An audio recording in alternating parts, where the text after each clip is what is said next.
Hi everyone, my name is Hannah, this is Pepper and Pine, and today I want to share with you some information about homeschool and high school. But first, I want you to check the description box below where you can find more information about this topic that might be helpful to you. This information is primarily for those of us who are living in the United States, and more specifically, my experience reflects what we've gone through in the state of California. So it might differ from state to state. So while this information is also going to be helpful for you if you are home educating, some of the information and our experiences will be helpful to you even if your child is going to a public or private high school and you choose to do dual enrollment with your local community college. So the first thing we have to figure out is whether homeschool is going to be the right option for you and how to go about doing that. Now I have a whole another video on how to homeschool in the state of California that is linked down in the description box below so that you can make sure that you are homeschooling safely and legally in California as well as all 50 states across the United States. Okay, so when you are in homeschool or when you are in public school, there's a very specific goal for education depending on which grade you're in. So if you're in the grades of kindergarten through 8th grade, there is a primary goal and purpose that's very different than when you are in high school between the grades of 9 through 12th grade. So anything that you're going through up until 8th grade is as if you can do any grade up until 8th grade, regardless of what grade you're in.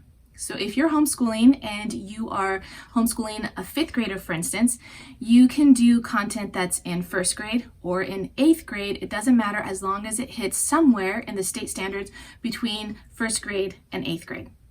When you hit high school, so 9th grade through 12th grade, again, the same rules apply. It can be anywhere from 9th grade to 12th grade. So you can't do state standards that hit kindergarten through 8th grade. And likewise, if you are in kindergarten through 8th grade and you're hitting the state standards for 9th grade through 12th grade, it's not likely that you're going to get credit for that. So those are two really important distinctions that are going to help us understand what education is for each of those different grade phases or the phases in education, and how to best utilize the systems that are around you so that you can get the education that you really want for your child. The other thing I want to say right from the start is that I am a huge supporter of public education as well as private education, as well as homeschool education and anything in between. I have a deep love for teachers of all kind, and this is one of the most difficult, challenging, and rewarding jobs out there, and it's often undervalued, underpaid, and underrecognized. So when we're looking at some difficulties or faults of a particular educational system, it's not throwing the entire system out, it's just recognizing that there can be some improvements. So there isn't any one best way to educate your child. There's just going to be something that's going to be best for your family and suitable for your student or your child. So when we're dealing with kindergarten through 8th grade, the goals are a little bit different. And while we may be thinking about high school and thinking about college, we're not doing coursework that's going to prepare us for college. And you may not even be doing coursework that prepares you for high school. What I like to look at kindergarten through 8th grade as is a time to build the foundation and the skills necessary to learn later on. So the skills that I like to focus on between kindergarten and 8th grade are reading, writing, and arithmetic. And you can do those literally in language arts and in math, or you can use other subjects to help support the development of those skills. Once you hit high school years, then you're looking at new skills, new information, and really building upon those basic foundations. So for me, I don't like to do more challenging work in grades 1st through 8th. I like to keep it at the focus on those skills. And of course, I like to round out our education with projects and handwork, of course, history and science and field trips, and lots of extracurricular activities just to give substance to our basic skills that we're trying to achieve in those years. When you move on to high school, the focus is completely different. Starting from 9th grade, you have to think ahead through all 4 years and beyond. It's really important. When you are in K through 8th, it's okay if you don't have the whole picture figured out. It's okay if you're taking this 1 year or 1 day or 1 month at a time. And it's okay if your homeschool looks pretty similar in 1st grade and in 5th grade and again in 8th grade. That's all okay. Also, if your child is in middle school, you might think, well, this is really different. We want to prepare for high school. The children have different teachers for each of the subject areas, but overall, the focus and the goals from 1st grade through 8th grade are kind of all embedded in one big phase, and then it's completely different for high school. Okay, once you hit high school, 9th grade, you'll notice that transcripts and credits and grades are all very important. And you need to take this really seriously by the time your child enters 9th grade.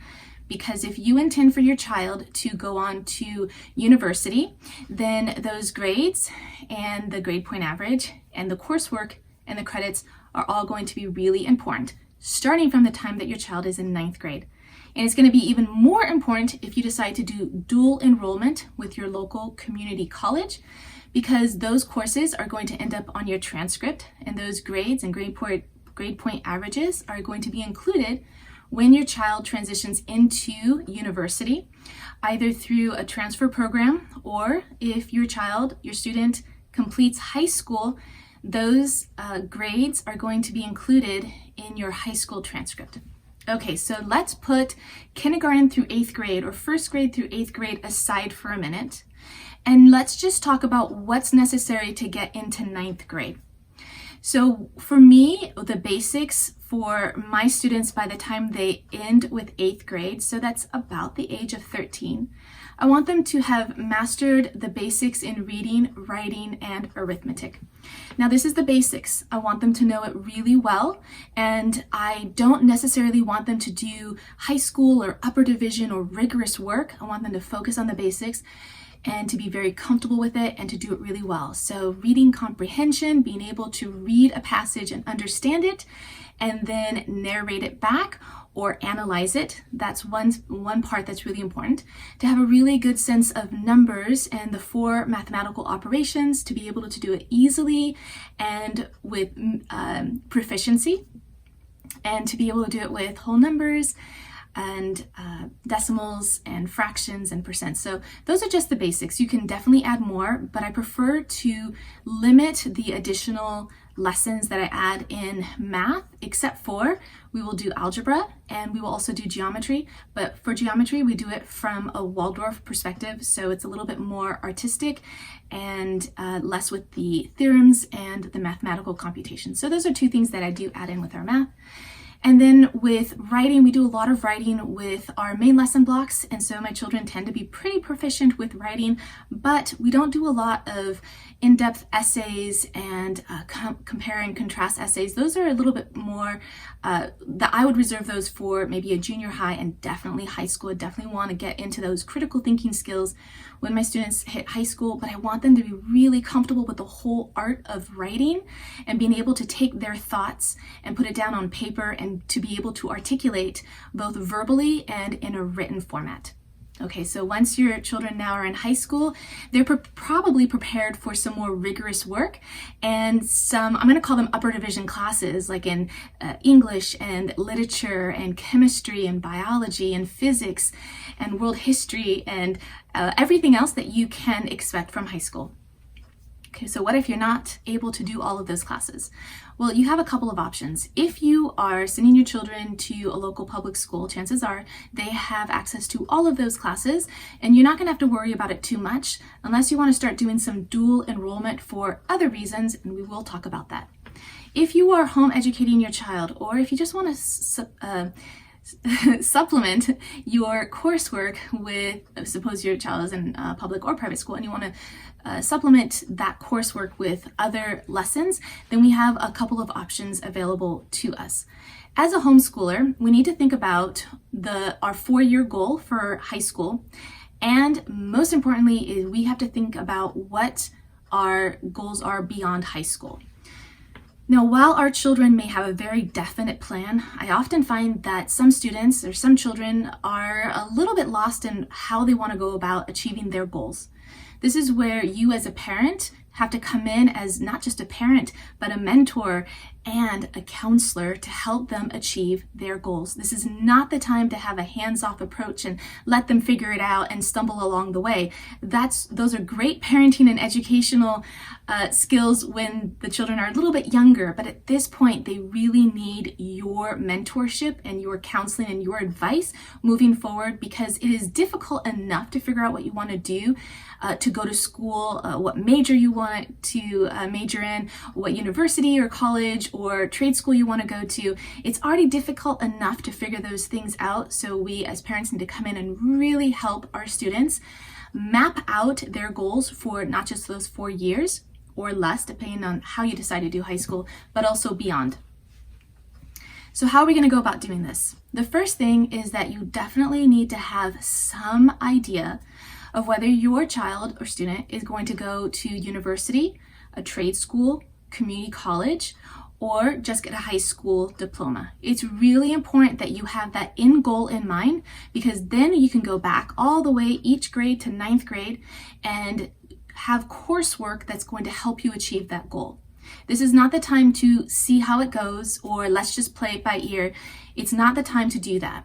But you may not have a super definite goal. You may decide, well, he may want to do this, my child may want to do that. I want to leave a lot of options open. In my experience, that hasn't been the best way to go about doing this, because each of those options, whatever you choose to do, for California, for instance, if you're planning to go to a Cal State school, you may have different requirements than if you're going to a UC school. And then your community colleges, the one that's local, tends to have a relationship with your local university. And so it's easiest to get into that local university if you're going to the community college that is surrounded by that university. So these are things that you need to keep in mind. So if you're deciding, well, I want all these options open, what you're going to end up doing is taking what should only take 4 years to do, maybe take 6 or 8 years to do, because you want to keep all of your options open. So I recommend narrowing down your options to maybe 1 or 2. One definite option that this is what we're headed to, but we can also quickly diverge and head to this other goal if we do a couple of things to support that. So let's work towards one goal with the option of maybe a secondary option if that first goal doesn't work out. But to leave all of your options open means that you're not working towards any one of those options. And again, high school and college, it's not the time to do that. All right, so you maybe figured out that you want your child to go to community college, and so your 4 years of high school is going to look very different than if your child wants to go to a university, in which case the kinds of classes you're taking in high school are going to be really important, because the colleges, the universities are going to expect not just certain classes, but a certain rigor in those classes. Now, if you're home educating, it means that if you're like home educating and you are doing all the classes on your own, it means that the university isn't going to be able to have a benchmark for those kinds of classes. They're not going to know how rigorous you made your chemistry class. They're not going to know if that A in that chemistry class that you gave your student is the same A that a student at a local high school would get for the same coursework. So now we're left with a big question. How does the university know that that chemistry class was to that level that they're expecting? You have a couple of options in that case. Number one is that if you decide to do a chemistry class all on your own, which I applaud you for doing so and am very impressed if you do so, then you're going to have to think about how to test that student so that that university knows that that coursework was indeed the high school rigor that you said it was. Now, things may change with colleges and testing, but recently, one way that a university could tell is by doing a subject SAT test in that particular coursework.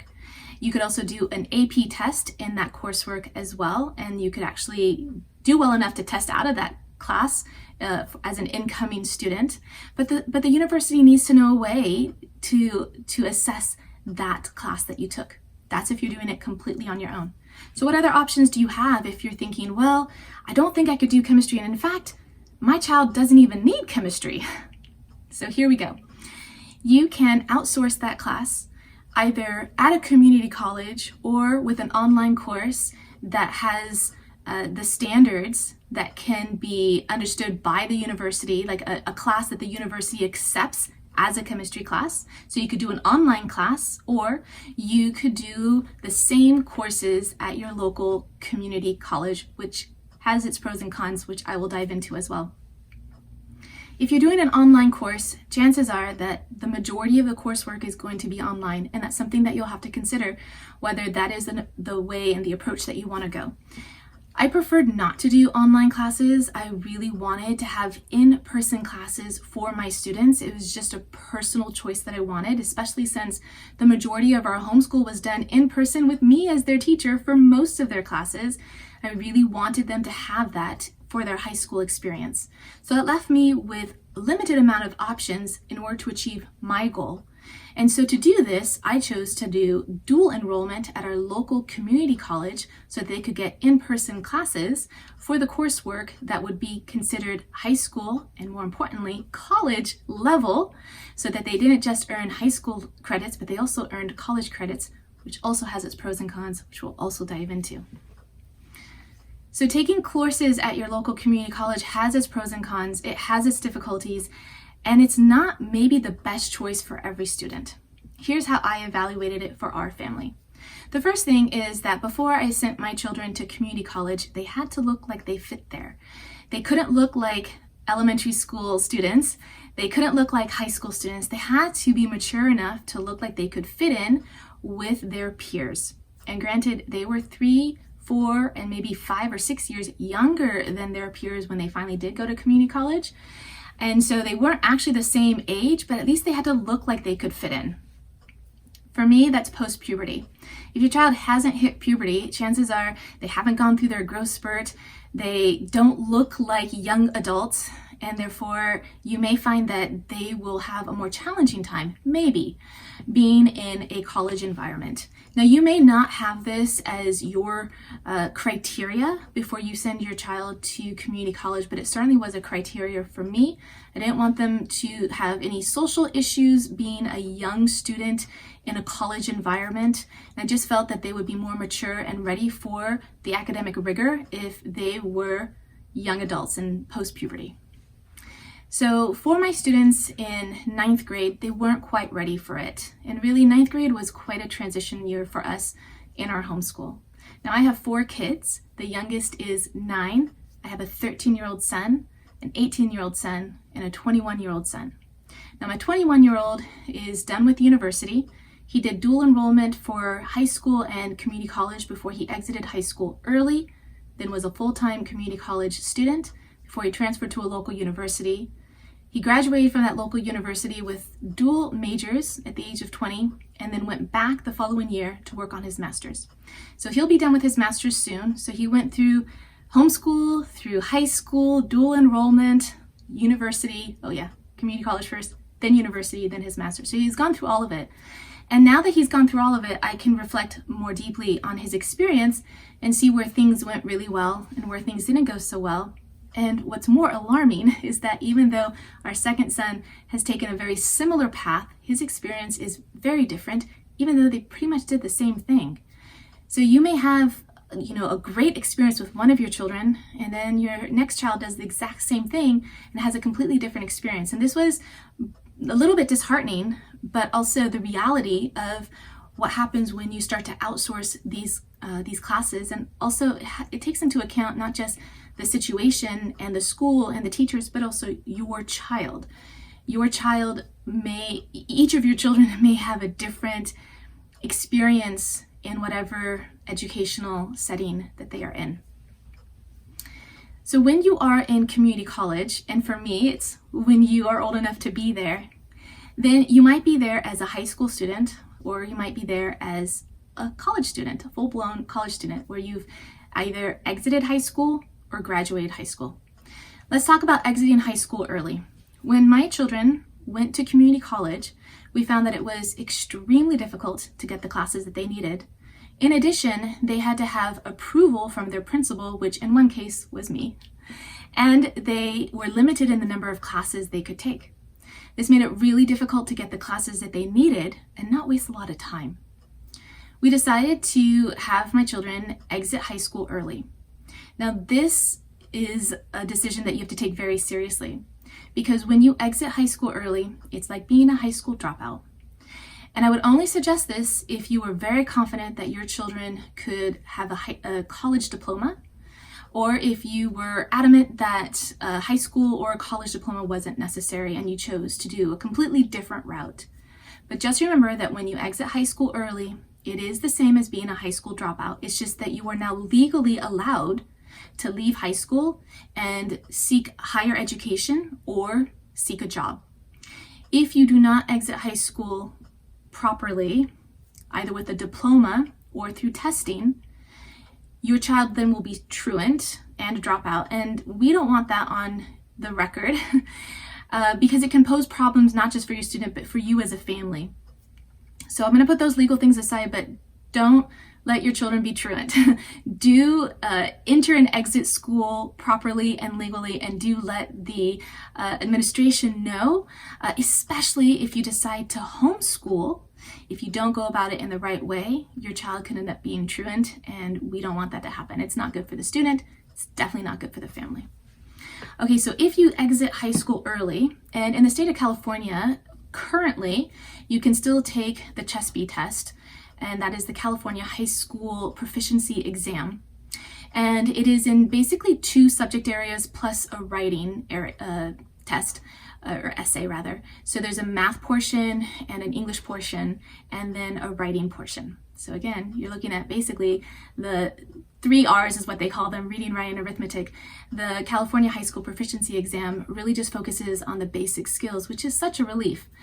And also kind of curious as to what is really necessary as far as education and whatever job and skills you want to achieve later on in life. So the California High School Proficiency exam is what's necessary currently in order to exit high school early.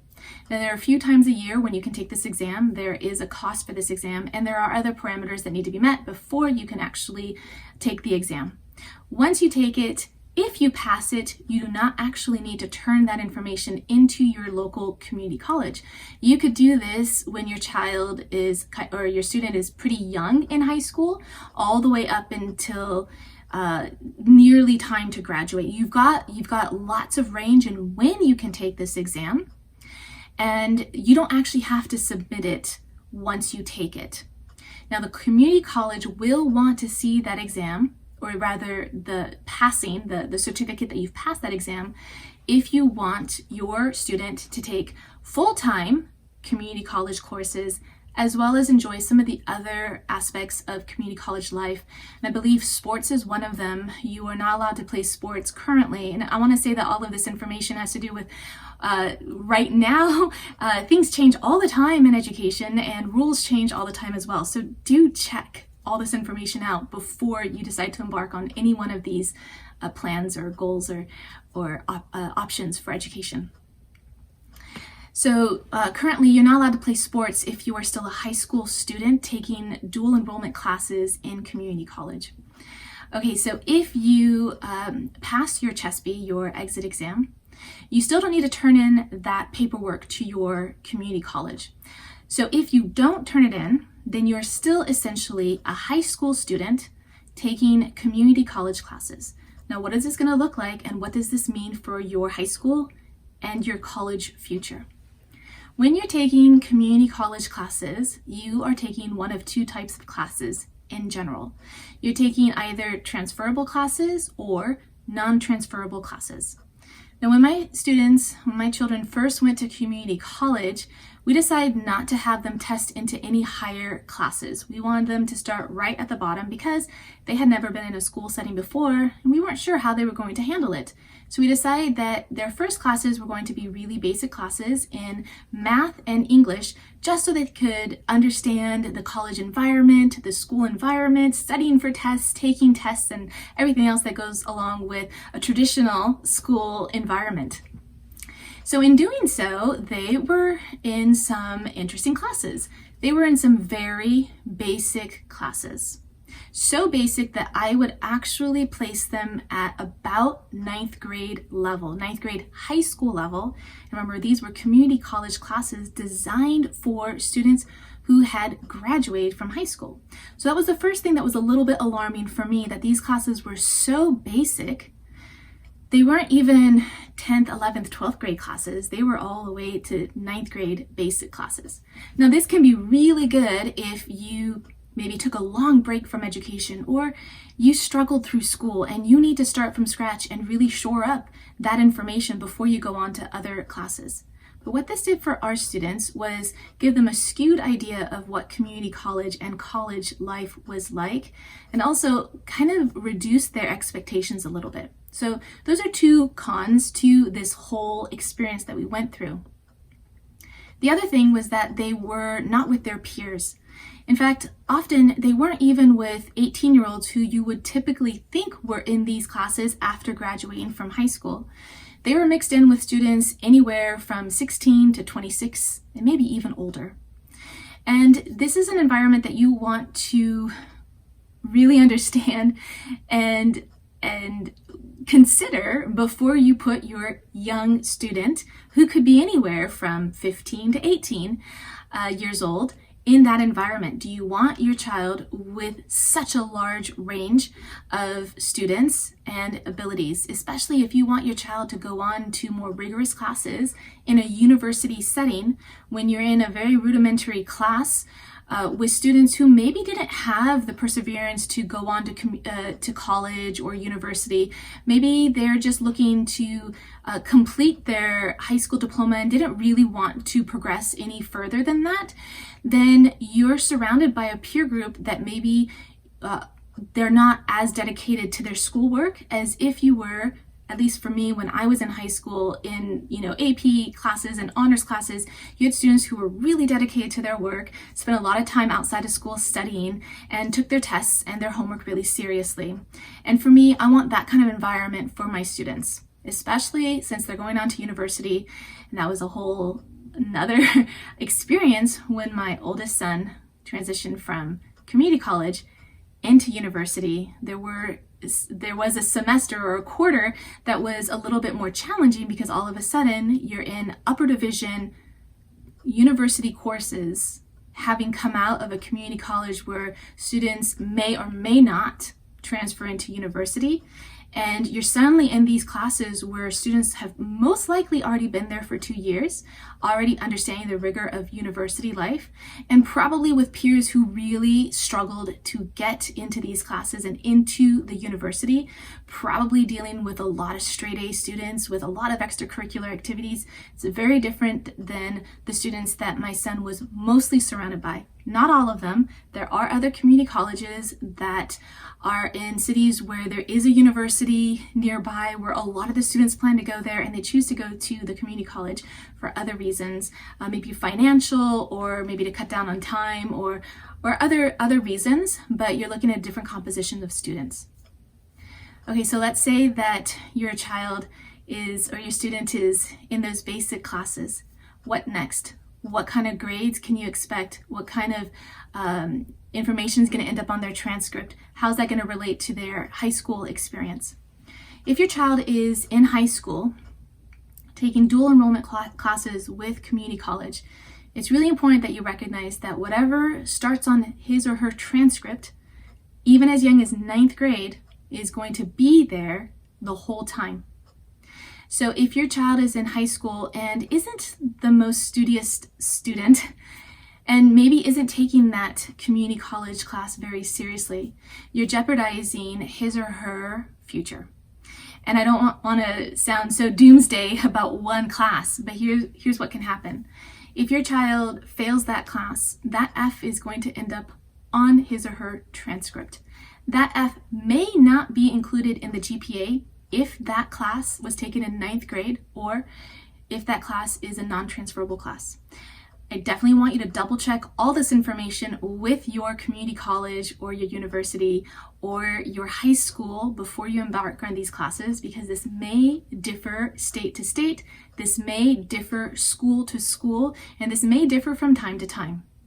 But when my children were going through community college, if it wasn't a transferable class, or it was taken like 9th grade coursework while the universities can see it and can see the grades, those grades aren't added into the grade point average. Okay, those grades are from 10th to 12th grade, and the coursework, and all the grades for the coursework can be seen on the transcript.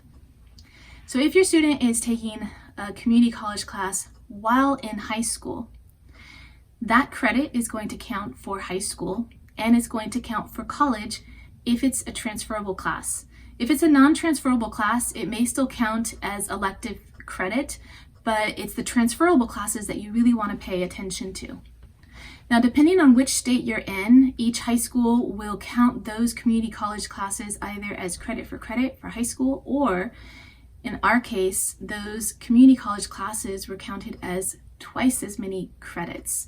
So you could take one semester of math and count for an entire year of high school math in some situations. So that's something else to consider, that you could get a lot more credits in a lot less time. Okay, so let's move on to if your child decides, I'm just going to exit high school early because my intention is to go to community college, get my AA degree, or go to community college and move on to university. So if your child decides to exit high school, you may run into a little bit of trouble getting your local public or private school to sign off on agreeing for your student to exit high school early and take the CHSP exam, because if your child does so, then it will look like a dropout on the school's roster. And the schools don't want to have a lot of dropout students, right? So you may run into a little bit of pushback if you decide to do your CHSP exam while your student is still in high school. If you are home educating, then most likely, but not always, you are in charge of the homeschool, and you are your homeschool's principal, and therefore you can give permission to your child without too much trouble. Now, in the state of California, we do have a lot of charter schools that support home education, and you'll run into the same issues with your charter schools because they are basically public schools, so you want to keep that in mind.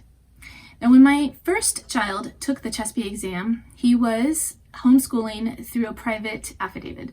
Now, this is one way that you can homeschool in the state of California, through the private school sector, or you can homeschool through the public school sector, and neither of them are actually called homeschool.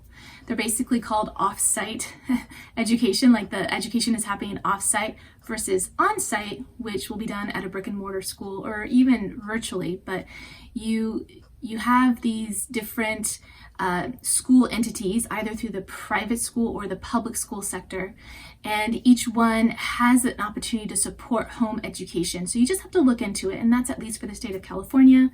Other states have different parameters for legalizing your homeschool experience. But regardless of what state you're in, you want to make sure that you follow the rules, make sure that you adhere to the laws of your particular state and homeschool properly. You do not want to just remove your children from their schooling, take them home and decide to homeschool, because that in most states that I am aware of would be considered truancy. We do not want your children to be truant. If you decide to homeschool, you want to make sure that you're doing this legally. Okay, so when my first child took his CHSP, we were homeschooling through a homeschool, or rather an affidavit that we submitted through the private school sector, through the Department of Education in California, to let the state know that we are going to be doing our own private school, in a sense, with a student population of 1, with a principal, me, and I think my husband was the director, or vice principal. We just kind of got to choose different titles for us. And we created either our own curriculum or we outsourced the classes that we wanted to, which meant that when it came time to do the CHSP, it was really easy for us to do so, because when they needed a principal's signature, I could sign it. So what we decided to do with my eldest son is that within 1 semester of going to community college, we found that this was going to be a really challenging course to take if he wasn't a full-time college student, because he was limited to taking 2 classes with a limit of 11 units. And I know that the units differ from state to state, so that is basically 2 classes. And he wasn't first up for those classes when they became available. And because he needed the basics in math and language arts, or English rather, those classes filled up really fast, and it made it really challenging to get the coursework that he needed. So we opted to have him exit high school early so that he could be a full-time college student, so that he could have better access to those classes. Next, we wanted to choose classes that were going to help him achieve his goal of going to our local university, and with the major that he wanted. So next was choosing classes that were going to help him with that primary goal, but also be classes that could help him if that goal didn't work out and he didn't get into that university and he decided to go to a different school. We need to make sure that the courses that he took either could easily be switched, or they were courses that met requirements for both types of universities. And we wanted to make sure that he was getting the coursework that he needed for the major that he wanted to transfer into. Now, he was in basically 10th grade at the time, so he had a lot of prerequisite classes he needed to take before he even got to transferable courses. Now, this was good for him to practice being in a college environment, but don't forget that those grades were apparent on his transcript, and as soon as he hit those transferable courses, that rolled into his GPA. So he needed to be really on top of those classes, because if the GPA was too low, could not transfer into university. Now, if your student is still in high school taking dual enrollment classes, remember that the same thing applies. Even if your child is in 9th grade and you're just dabbling with college courses, know that those are going to end up on your transcript. Now, those grades, or rather those credits, are also going to count for high school credits. So if you decide to do 4 years of high school rather than exiting high school early and going into university, or community college rather, then you can look at your 4-year high school a little bit differently. You can take courses at your local community college for those things that you can't do easily at home for your homeschool high school. And you can also do courses that can add more credits, more recognizable credits, and then you can do more of the electives at home if you choose to. One of the things I want to caution you about is that community college is not for high schoolers. As much as we like to utilize our local community college to outsource classes that we can't do, that's not what community college is designed for. And the more high school students take advantage of their local community colleges, the harder it's going to be for those community college goers to get the classes that they need. So we need to bear this in mind, because the more we do this, the more we jeopardize the opportunity to do this in the future. So we need to be really careful about choosing our local community college to supplement or replace our high school courses. Now, there are some instances where I simply couldn't do a course at home, and I know that my local public school can do it far better than I can. For instance, if you're looking at any course that requires a lab or a studio, I found that my local high school had all the materials they needed and a specialized teacher to achieve those courses. So when it comes to homeschooling high school, it boils down now to 2 things: the education that your child is going to get and the socialization that your child is going to get. And we all know that a high school experience from a social perspective is vastly different than the social experience that a college student is going to have in a college environment. So if you are pulling your children out of school for, say, for high school, for the peer pressure, for the bullying, for other social experiences that you don't want your child to go through, just know that most likely the academics are pretty solid for your local high school in most cases, and that you're still going to find really good coursework in your local high school, but you may choose not to have your student in that social environment. Now, we know that the peer pressure and the social environment in college is different. I can't say that it's better or worse. I can just say that it's different. And in my experience with my children, and even with myself, I found that by the time you get to college, a lot of students don't care as much about the peer pressure as they did when they were in high school. There was a lot more of that in high school. By the time students get to college, there's a little bit more of a you do you and I'll do me. Now, this may not always be the case, and it may not be the experience that your child goes through, but it is something to consider when you're looking at what to do for high school and college or community college, is the social environment as much as the academic environment. All right, so if you decide to do 4 years of high school at home education, doesn't mean that you literally have to do all of those courses on your own. You definitely have opportunity to outsource them. Now, I've mainly talked about outsourcing them through community college or literally just leaving high school early to do community college. There are other ways to outsource high school courses at home. One of them I already mentioned is doing an online course. Some other ways that you might consider are creating these courses on your own and hiring either tutors or maybe a student at a local university to come and teach some of those courses. I have some experience with a friend who did that, and they were able to tailor a course for biology for their high school students that probably surpassed any high school course you could imagine. It was so wonderful and so specific and so engaging. I wish that all of our courses could have been like that in high school, but I chose to send our children to community college as dual enrollment first and then as full-blown college students rather than go to high school. And after doing this with 2 students, I have some reflections that I want to share with you. It wasn't always the best choice for a few reasons. One, I touched upon with my oldest son, who started in the very basic classes, amongst students who weren't as dedicated to their academic future as you might expect from a high school course where you've got students who are maybe in AP classes or honors classes, who are college or university bound and have a different mentality about education. Now, this is my opinion and, quite honestly, my judgment of those students, and yet you may have a different experience altogether, or you may not feel like that judgment is worthy. And that's something for you to consider and to experience on your own. This was one thing that, while it didn't have long-term detriments for my child, absolutely it didn't, but it was something to consider and be aware of. The other thing was that their community college courses were really only as good as the course they were taking, but more importantly, as good as the teacher that they had.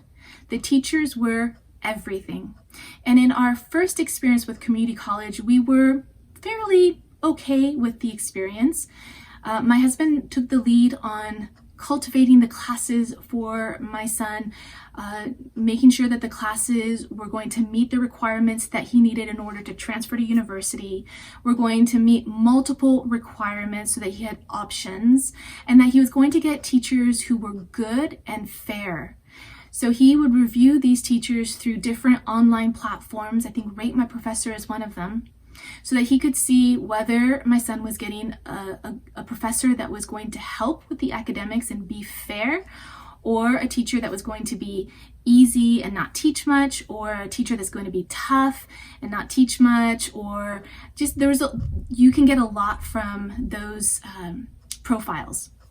So do check into that as one means to figure out which professors or which courses to take. The next thing that you might want to consider is that if you are working towards a specific goal to transfer your student from community college into university, you may find that there are some loopholes in the classes that he or she needs to take in order to transfer to university. And one thing that I was not prepared for was how many holes in his education he was going to have by the time he went to university. Now, because his degree was in computer science, and because we tried to do classes that were going to have meet multiple requirements, he actually didn't take a biology class or a chemistry class. And that is something that you might want to consider, is having a rounded education in their high school or community college experience, and take into consideration the classes they need to transfer, as well as the classes that you want them to take in order to have a rounded education. So he could have spent more time taking those classes, or he could have spent less time and focused his attention on the classes that he needed to take that fit the requirements for him to move on to university. So I want to put that out there, that some of the things that I I, in my mind, thought, well, it's okay.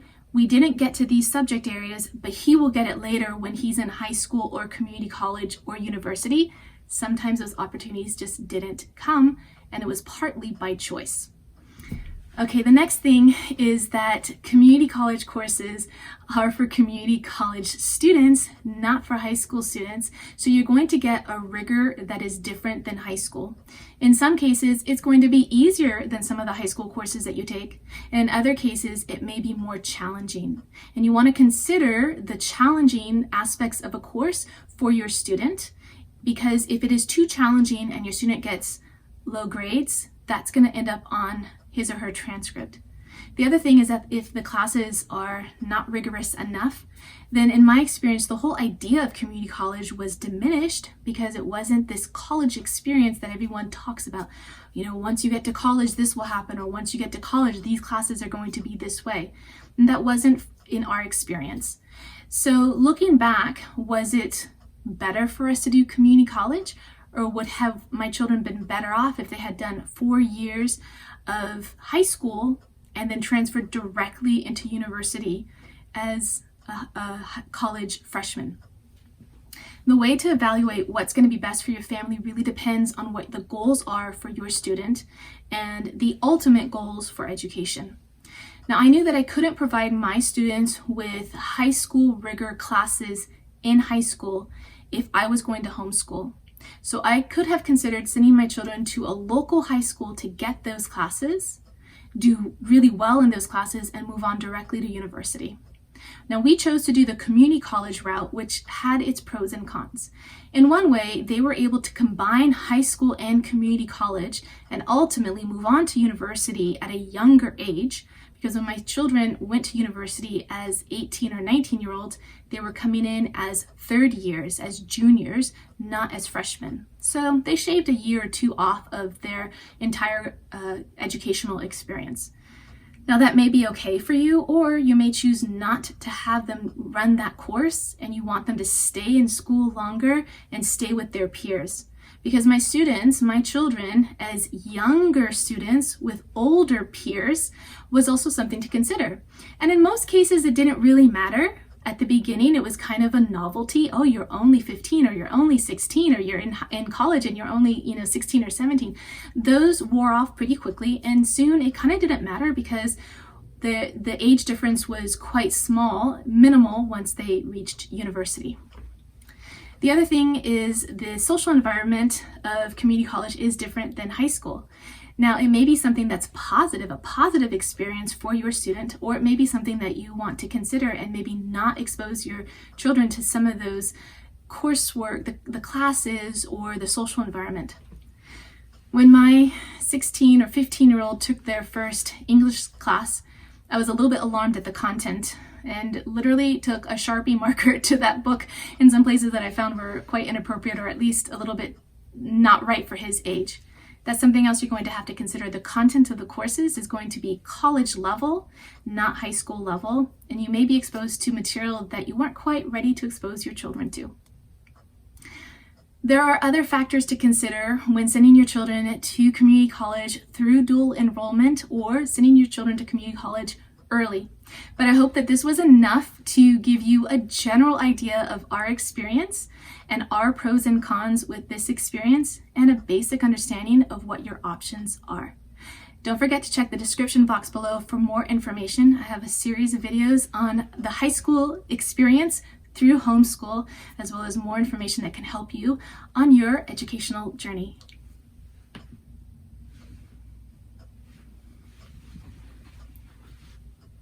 Oh, and don't forget, you can check out these videos too.